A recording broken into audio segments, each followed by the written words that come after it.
Serge Pinsac, artisan maçon dans le Var, dans le Haut-Var, donc dans le 83. Moi j'ai fait votre connaissance au mois de juillet, par mon ophtalmo qui m'a ouvert les yeux. Je ne pouvais pas la louper celle-là. Moi j'ai commencé à me battre tout seul contre le RSI en 2010, donc puisque je ne vous connaissais pas.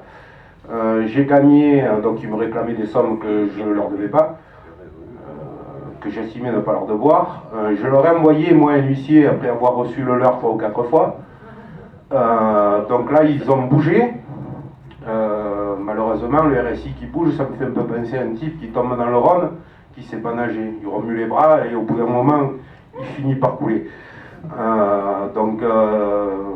Bon, ils ont fini par arrêter de me réclamer ce qu'ils me demandaient. Par contre, je demandais quelques petites bricoles qui m'ont pas, notamment passé au paiement trimestriel. Donc j'ai décidé d'arrêter de les payer.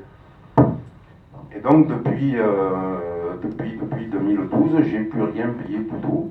Donc là, ça commence à devenir compliqué. Est-ce que vous pouvez me quelque chose pour moi? Ça devient compliqué, pourquoi?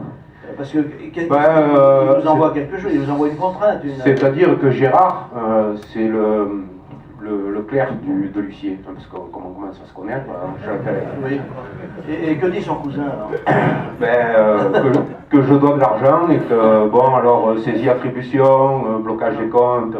Non, mais ils l'ont fait ça ou ils ont... Ah oui, à plusieurs reprises, j'ai eu des saisies attributions. Alors, quand j'ai le temps, je l'envoie rouler. Quand je descends à l'huissier, je lui file 100 €. Voilà. Je me débrouille comme je peux, mais voilà. Alors, vous êtes l'exemple même à ne pas suivre. Enfin, sauf que vous êtes libéré, ce qui est très bien. Mais pour la suite des événements, évidemment, vous traitez ça avec le mépris qui s'impose dans un cas pareil. Mais enfin, vous savez, quand on traite par le mépris, il y a un moment ou un autre où les choses se retournent. Donc, il faut le faire avec méthode. Donc, il ne faut pas arriver au stade où vous risquez d'avoir des saisies attributions, des choses comme ça. Il faut les bloquer avant. Pour les bloquer avant, il faut faire ce que je disais tout à l'heure. Vous nous envoyez au fur et à mesure, chacun, vous ou votre avocat, si vous avez un avocat, chacun des éléments que vous recevez. Il ne faut rater aucune mesure prise par la caisse. S'il vous envoie un simple rappel, même si ça vous ennuie, vous nous l'envoyez quand même, parce qu'il y a parfois certaines subtilités que nous saurons interpréter. Et surtout si vous recevez un titre à caractère exécutoire comme une contrainte, il faut la contester dans les 15 jours.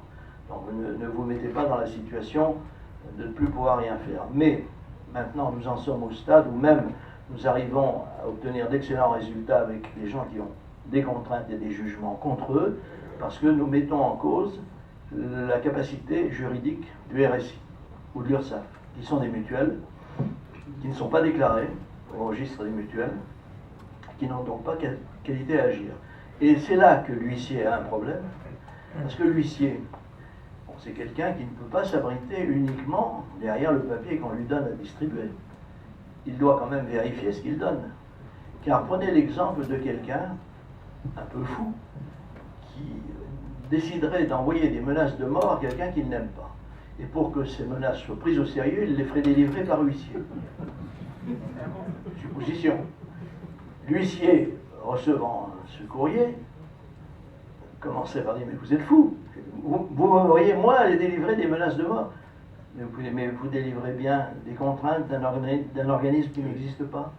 C'est totalement illégal ce que vous faites. Et là, il va être obligé de réfléchir. Ils sont déjà en train de réfléchir, je vous signale. Parce que, à mesure que nos actions progressent, les huissiers commencent à se demander si, comme on dit dans le sud-ouest, paraît-il, les mouches ne sont pas en train de changer d'âne. Donc, ils vont se faire de plus en plus prudents. Mais la règle générale, c'est de ne pas spéculer sur la prudence de l'huissier, c'est de spéculer sur le bien fondé de nos procédures, c'est-à-dire leur exécution parfaite. Voilà, nous devons faire les choses parfaitement et vous devez être discipliné. Voilà. Alors, je ne suis pas un adepte de la discipline à tout va, mais je suis obligé de l'exiger de nos adhérents parce que sinon ils font des bêtises. Et là, on ne peut pas les laisser faire des bêtises. Voilà.